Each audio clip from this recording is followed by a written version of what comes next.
a Texas funeral worker who was one of the first people to come face to face with a gunman at Robb Elementary School last month, said he immediately armed himself to stop the shooter but was stopped by police, leaving him feeling guilty that he couldn't do more.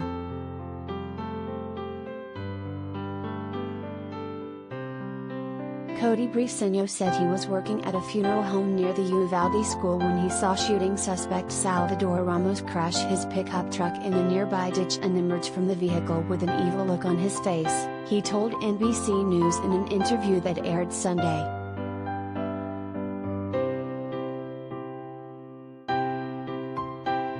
"We locked eyes and he gave me this vibe. I told him, 'Are you okay?' Me thinking he was dazed out," he said of that May 24 encounter.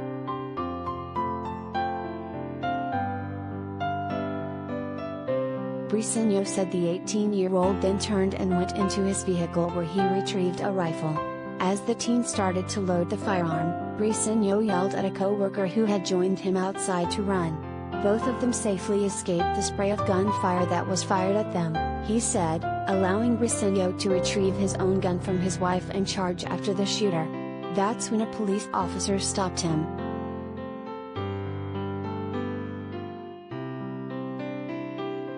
"Hey, what are you going?" he recalled the officer asking him.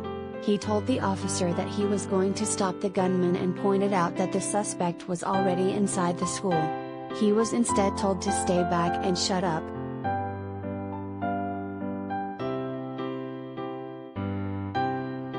"I feel guilty, man, because I couldn't stop him," Briceño said. In the days after, Briceño said he's helped bury 5 children that were killed in the attack. One of the children, age 10, was a cousin.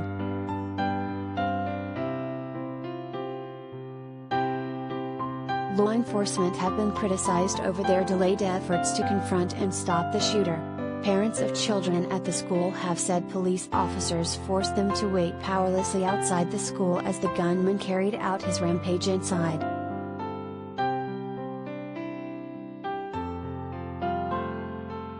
One local mother, who was handcuffed and nearly arrested after unsuccessfully imploring law enforcement to take action, said she managed to jump a fence and run inside the school for her 2 sons after being uncuffed.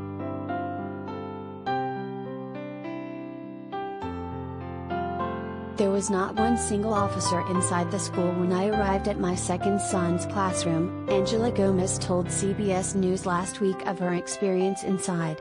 "You could hear the gunshots, it was still active."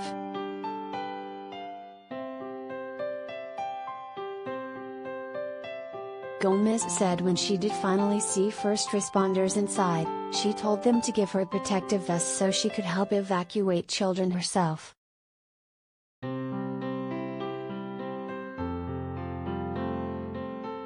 "They could have saved many more lives. They could have gone into that classroom and maybe 2 or 3 would have been gone, but they could have saved more," she said while fighting back tears.